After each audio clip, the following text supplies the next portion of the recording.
I'm going to show you the best characters in the game for new players. This is my personal opinion. Some people may prefer other types of characters, but I think if you're a new player, a beginner, haven't played this game before, these characters are honestly going to be the best ones to get to ease yourself into it, and they're going to have something in common. This is one of the characters. This is 1000 Year Blood War Ichigo. He has an ability that is Team Party / Stamina Recovery, which is very nice. Goes really well with his, where is it? Shared Complete Status Immunity. For the new player, you might not know what this means, but this is great for not only getting into co-op runs, assuming you're hosting. I'll get into that in a bit.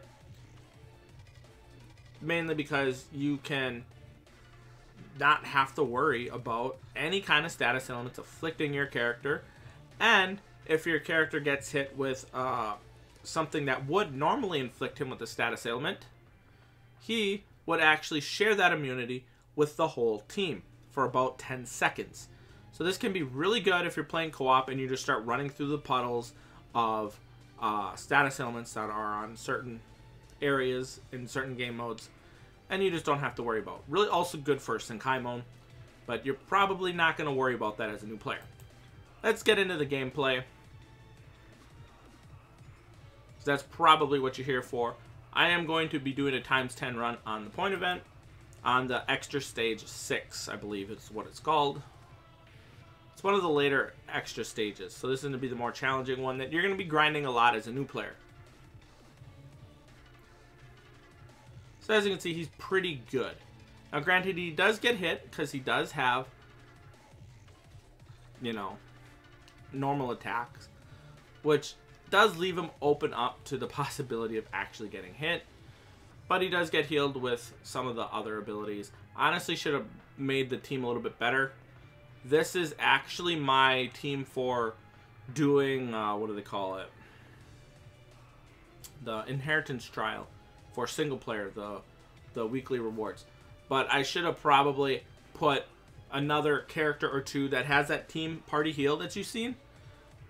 Because if you do have that, you will actually be healing a lot more health than what he's healing now.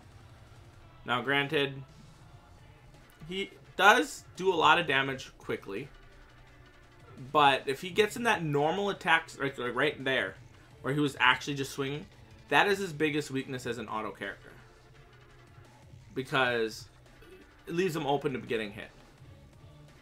Now see, oh, the boss didn't get a chance to actually use his attack, which is probably for the best. So it's not 100% safe. It's really going to depend on the individual extra stage.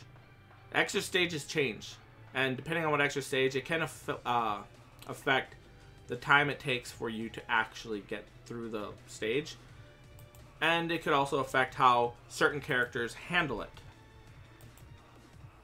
So we're gonna go to retry.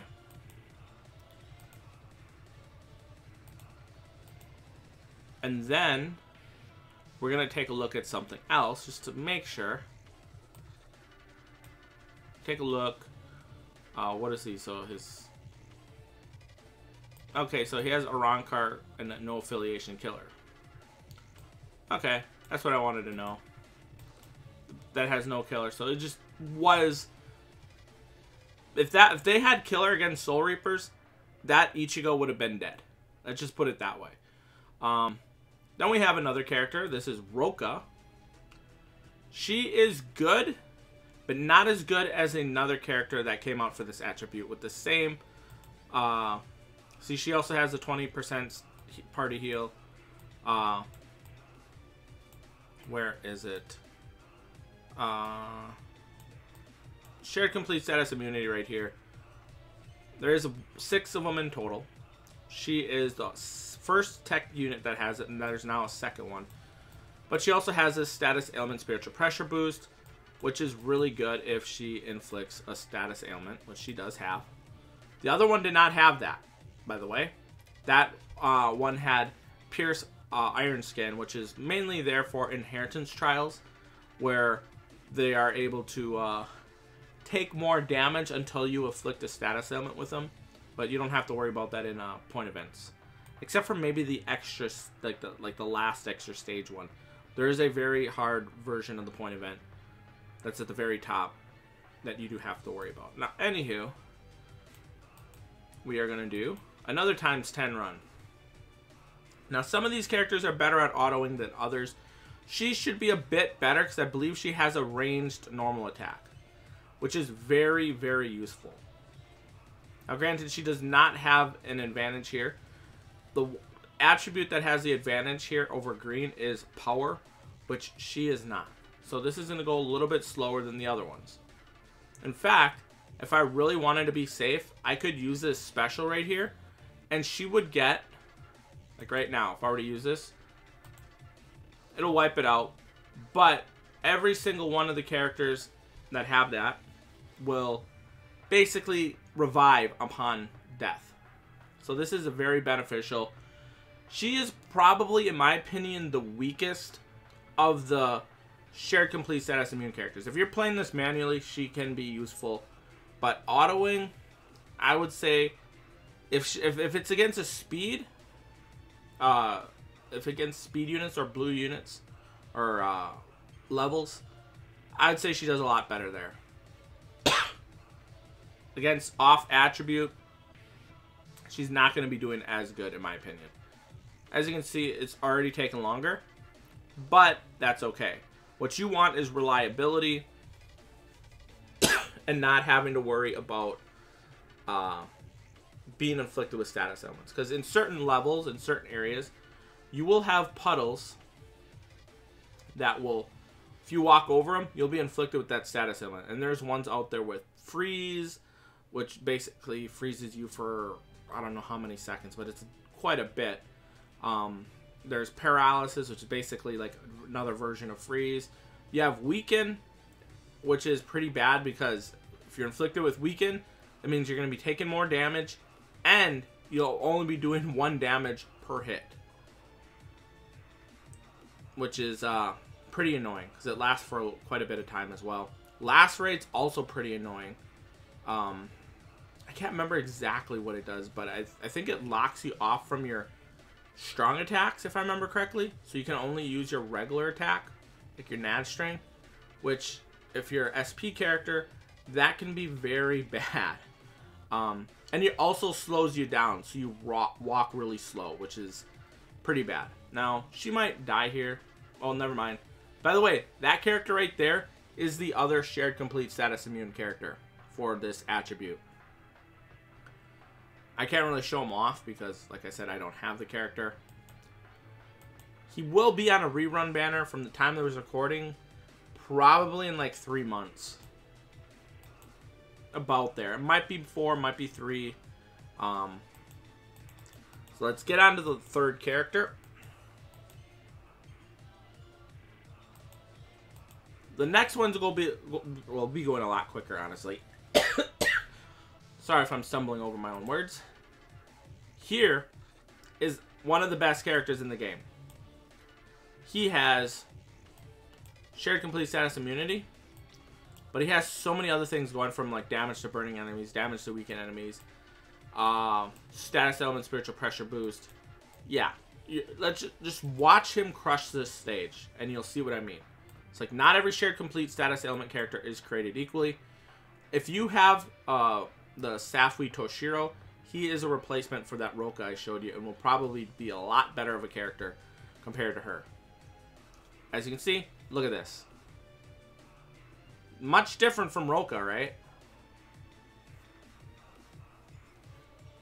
I also gave him movement speed accessory, so he is moving quicker. That's why you see him zooming, if you're wondering why he's moving that quickly. There's no mods, there's nothing there. It's just a movement accessory. Now, will he get sub 1 minute?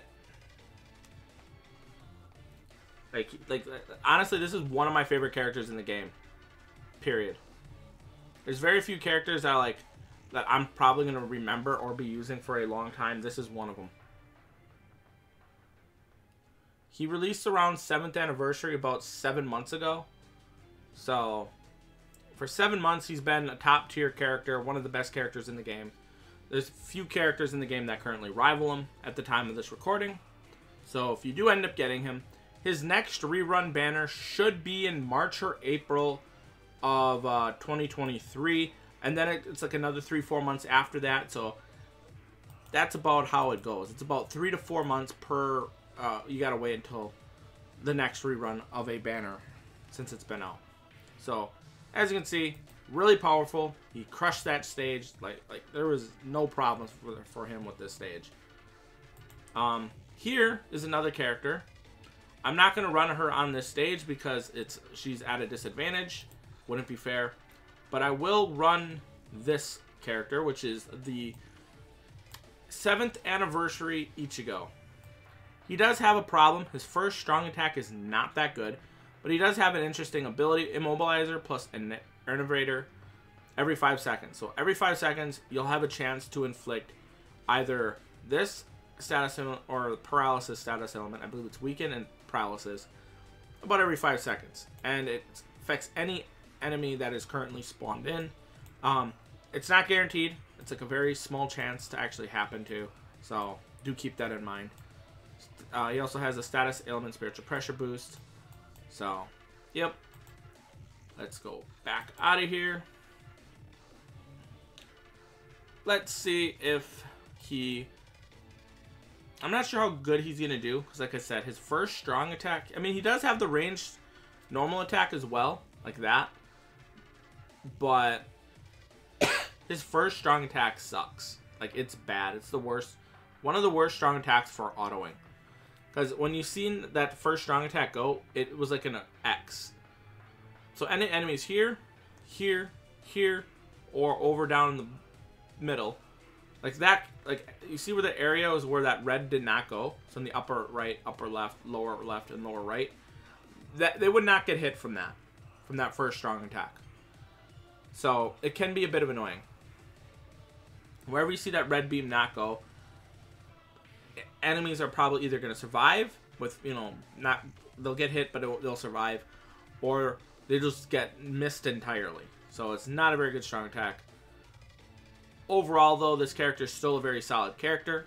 Don't let that fool you. He has a pretty good second strong attack, which is a Vortex, which can stun lock a lot of enemies as long as they don't have, what do they call that move? Or skill? Poise. If they don't have poise, you can stun them with that attack you just seen on the screen not that long ago. Because poise basically ignores, like, you know, you don't get stunned, you don't get, stunned for a few seconds when you get hit. Or not a few seconds, but like a second or so. Which means you don't really have to worry about getting hit. As long as you're surviving the attacks, you can just keep fighting back. If you don't have poise, if you get hit, it can stop you in the middle of an attack, which can be detrimental. So as you can see, really solid character.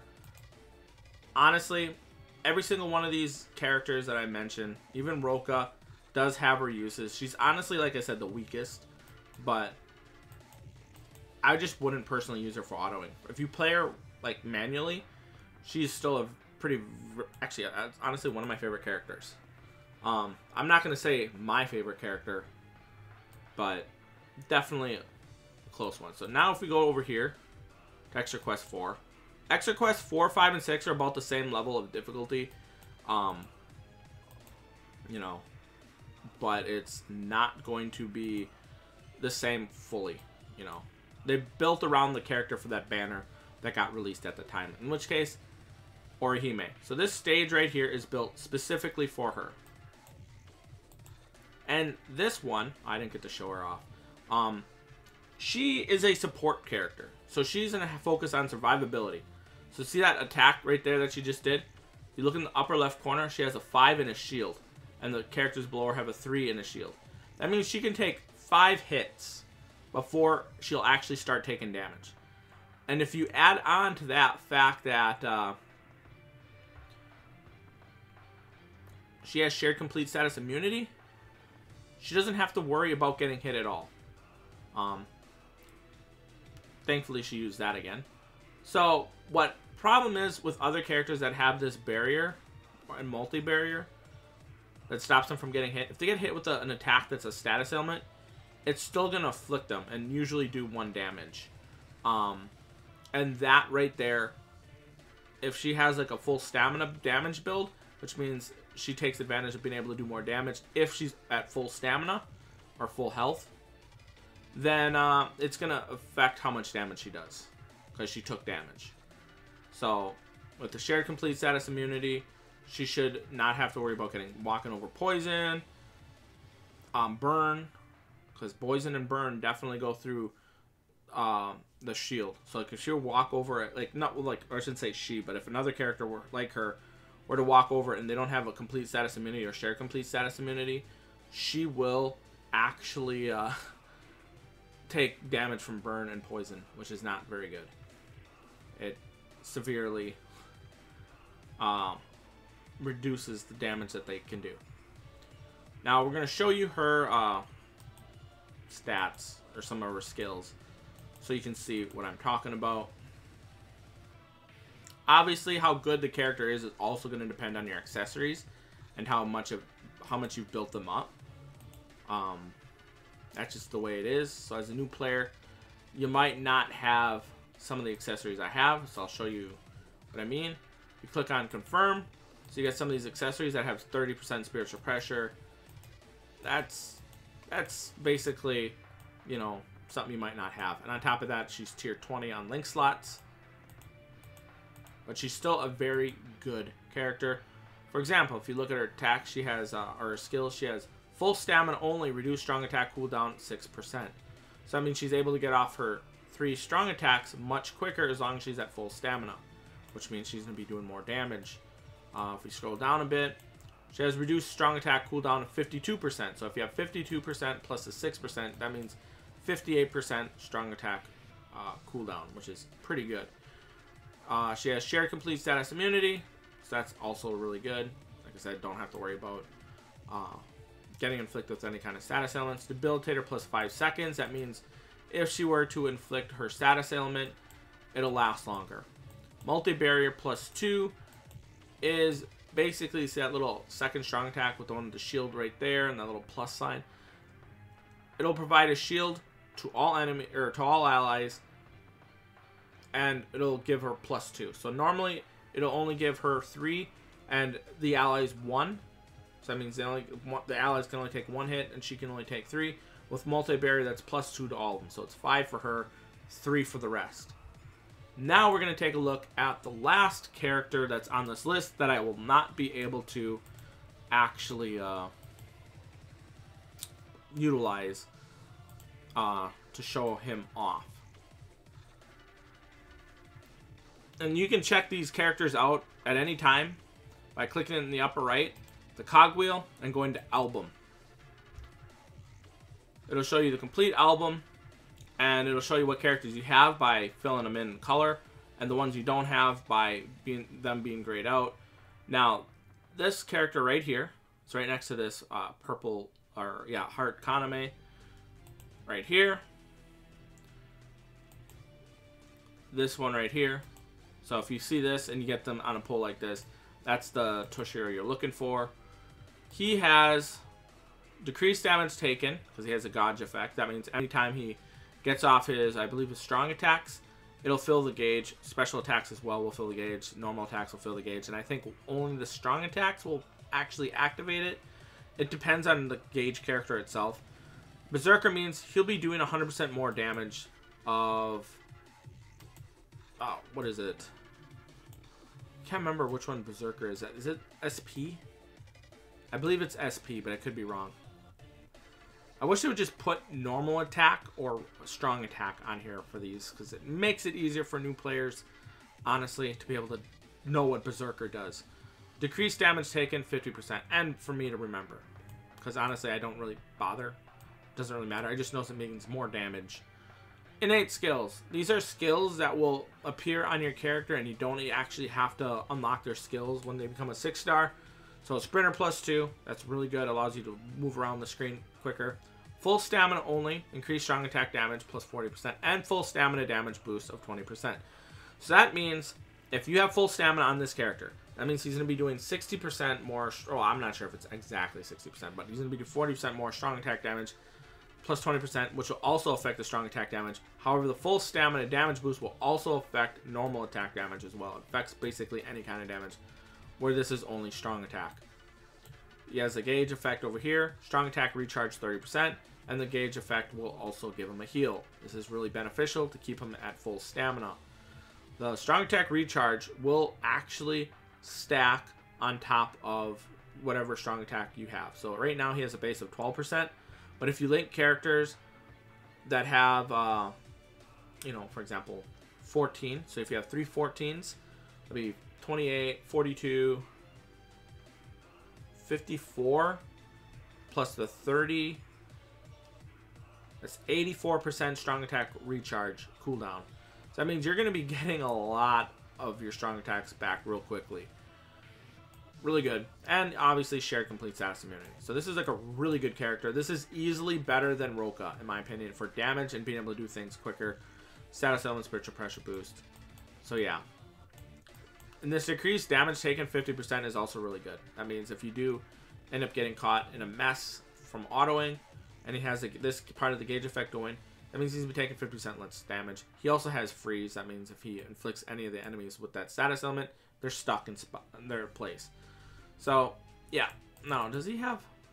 Is he melee or is he... He looks like he's melee. Yeah, he looks melee. So he's... I don't like that aspect of him, but he's still probably going to be better than Roka, which is the tech one that was... I said it was really slow. Not the best one of the group. Overall, those are, in my opinion, the best characters for a new player to get.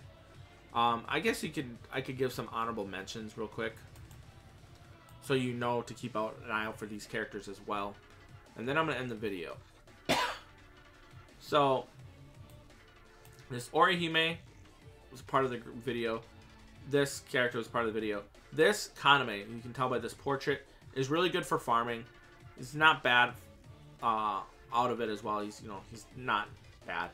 This Yukiora is, for farming. This character right here, really powerful for a premium unit. You can pull this from BBS tickets. Compared to like some of the limited characters, he's not as strong as them. Like for example, he is not as strong as this 1000-year Blood War Yamamoto, which I showed you, and he just breezed through the whole point event that I showed you. Yeah, he's not as strong as him, but he's still pretty strong. He does have complete status immunity, which only affects his character, not any of the nearby characters. So, gotta keep that in mind. Scroll down a bit more. Here we have 1000-year Blood War Yuryu. He's a good farmer, and he's also, pretty good overall. Where we go down here. This right here is a very, very good autoing unit. He's very strong. He doesn't have the shared complete status immunity, which I honestly think for a new player might be very beneficial. Honestly, not having to worry about status ailments when you're learning the gameplay can make the getting into the game a little bit easier. If we look at this character right here, this 1000-year Blood War Yuak of Heart, really powerful as well. He's a brave battle PvP unit, but he's also a pretty good autoer for PvE content. He might not be the best, but he's still pretty good. Then you have this 7th anniversary Yuryu. It's pretty good. Not as good as some of the other characters. It's kind of fallen off. He has a gauge effect as well, but, and I really wouldn't say he's fallen off and like that he's like really bad, but compared to some of the other characters that have been coming into the game, he does have Team Party Stamina Recovery, which is also pretty nice. He also has a strong attack recharge 30%.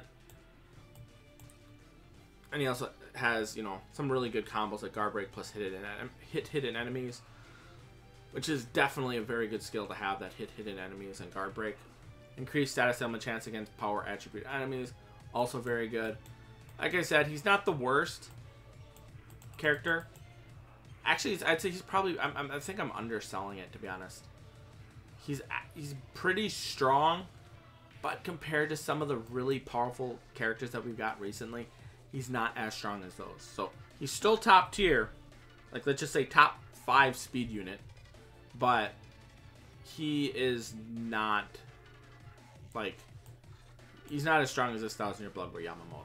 Let's just put it that way. If we scroll down here a bit more, where is she? This character right here is pretty good. This is a Beyond Bankai or Safui Retsu. She is pretty good for autoing. She's really quick. And she has a full stamina, reduced strong attack cooldown of 3%. She has a 3rd strong attack that heals her. And she also has drain on all of her other strong attacks. So she has a lot of ways to heal herself, which makes her a really good autoing unit. And she's pretty safe to use. There are obviously exceptions, but there's not many. And if you're manually playing her, she's going to be really fun and good to play. And the last one I'm honestly going to recommend is these 6th anniversary Aizen and Art Book Ichigo. But the 6 that I showed you, that I recommended at the beginning of the video, those are honestly the ones I recommend for a new player because of the fact that you don't have to worry about status elements. And honestly, looking back when I first started playing the game and you had the status elements, that was one of the more annoying aspects of the game to deal with. Now granted, it's not game breaking, like, oh my god, this is the worst thing ever, I'm gonna quit playing because of this. No, it just was annoying. And if you don't have to deal with that, you can spend the rest of your time learning how to deal with the enemies, how they spawn. And then later on, if you want to utilize characters that don't have shared complete status immunity, then you can focus on learning how to dodge the puddles of status elements, the enemies' attacks that do have status elements, which is, some of them are kind of confusing because some of them do look like they would freeze you, get hit by them, and they don't freeze you, even though you don't have a complete status immune character of any kind. Then you go to a different stage that has that same attack, you get hit by it, and it freezes you. So it's a bit annoying. Honestly, that is pretty much it for this video. Thanks for watching. Holy crap, it's a 30-minute video. If you really stay tuned this long, thank you, I guess. But anywho, thanks for watching. Have a nice day. I'll see you guys next time. Peace.